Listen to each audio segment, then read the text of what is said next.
السلام علیکم ورحمۃ اللہ وبرکاتہ۔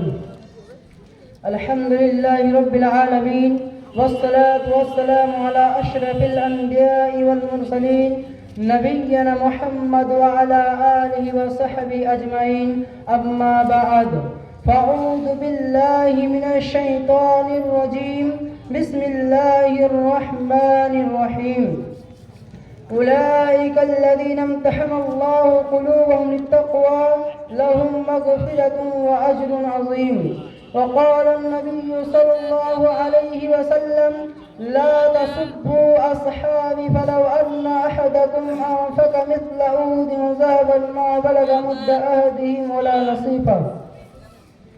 صدر جی وقار، حکام صاحبان، اساتذہ اکرام، مہمانان اعزام اور میرے پیارے بھائیوں، آج کے اس سالانہ انجمن میں میرا موضوع سخن ہے مقام صحابہ۔ سامعین کرام، سب سے پہلے ہم یہ جانیں کہ صحابہ کسے کہتے ہیں۔ اللہ کے نبی صلی اللہ علیہ وسلم فرماتے ہیں من لقی النبی صلی اللہ علیہ وسلم فی حیاتی ومات علی اسلامی، یعنی صحابہ اسے کہتے ہیں جس نے حالت ایمان میں نبی کریم صلی اللہ علیہ وسلم کی زیارت آپ صلی اللہ علیہ وسلم کی حیات مبارکہ میں کی اور پھر ایمان کی حالت میں ہی وافات ہوئی۔ اور اللہ رب العالمین قرآن کے اندر فرماتے ہیں اولئک الذین امتحن اللہ قلوبهم للتقوى لهم مغفرۃ واجر عظیم، کہ وہ لوگ جن کے دلوں کو اللہ رب العالمین نے تقوی کے لیے خالص کر دیا اور مغفرت کا اعلان اور اجر عظیم ہے۔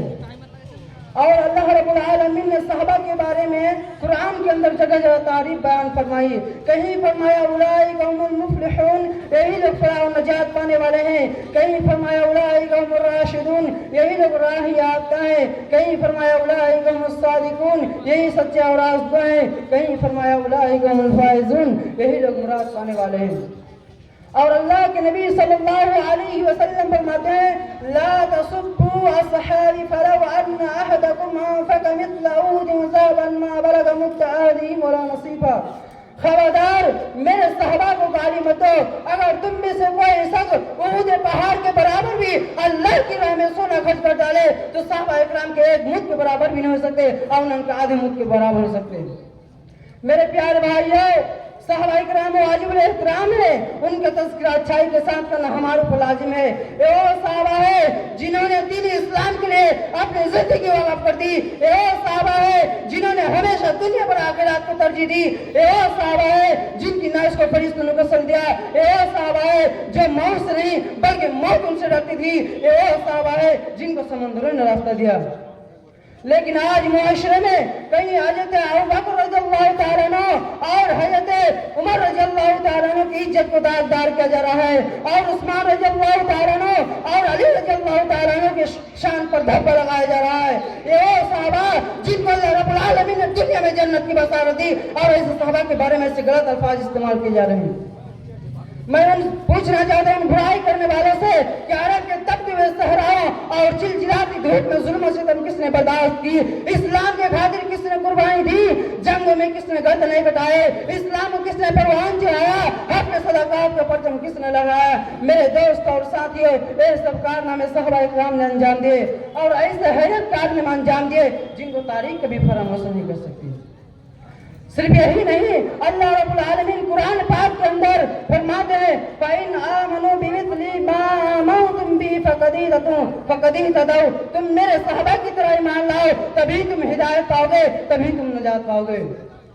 اور جو لوگ میرے صحابہ کے بارے میں برا بھلا کہتے ہیں، ایسے بدبختوں کو، ایسے نالائقوں کو اللہ سے بنو رہنے کا خوف کہا ہے۔ وہ لکھتے ہیں بات تو بالکل واضح ہے کہ صحابہ کیسے ہی ہو مگر تم سے اچھے ہوں گے۔ تم ہوا پر اڑو، آسمان پر پہنچ جاؤ، 100 بار مر کر جی لو مگر تم سے تو صحابی نہیں بنا جا سکے گا۔ آخر وہ آپ کہاں سے لاؤ گے جس نے جمال جہاں آرائے محمد کا دیدار کیا؟ وہ کان کہاں سے لاؤ گے جو کلمت نبوت سے مشرف ہوئے؟ وہ دماغ وہ ہوفڑی کہاں سے لاؤ گے جو عمر مقدس سے منورہ ہوئے؟ تم وہ عمل کہاں سے لاؤ گے جو پیمانے نبوت سے ناپ کر ادا کیے جاتے تھے؟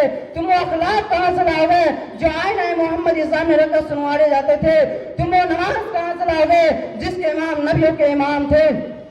اگر تم میرے صحابہ کو برا کہو مگر اپنے زمین کا دامن جھجور کو بتاؤ، اگر ان تمام سعادتوں کے بعد بھی میرے صحابہ برے ہیں کیا تم ان سے بدتر نہیں ہو؟ اگر تنقید و ملامت کے مستحق ہے کیا تم لعنت و غضب کے مستحق نہیں ہو؟ اگر تم میں شرم و حیا کی رحمت مانگے تو اپنے غریبانے میں جھانکو اور میرے صحابہ کے بارے میں زبان بند کرو۔ کسی نے کیا خوب کہا ہے، غیر کی آنکھوں کا تنکا تجھ کو آتا ہے نظر، غیر کی آنکھوں کا تنکا تجھ کو آتا ہے نظر، دیکھ اپنے آنکھ کا غافل ذرا سے تیر بھی۔ میں اس شاعر کے ساتھ اپنی تقریر کو ختم کرنا چاہتا ہوں۔ آخر میں رب العالمین سے دعا مانگوں کہ اے رب العالمین ہم تمام مسلمان بھائیوں کو صحابہ کے بارے میں جاننے اور ان کے نقش قدم پر چلنے کی توفیق دے، آمین۔ السلام علیکم ورحمۃ اللہ وبرکاتہ۔ ماشاءاللہ، جزاک اللہ خیر۔ اب میں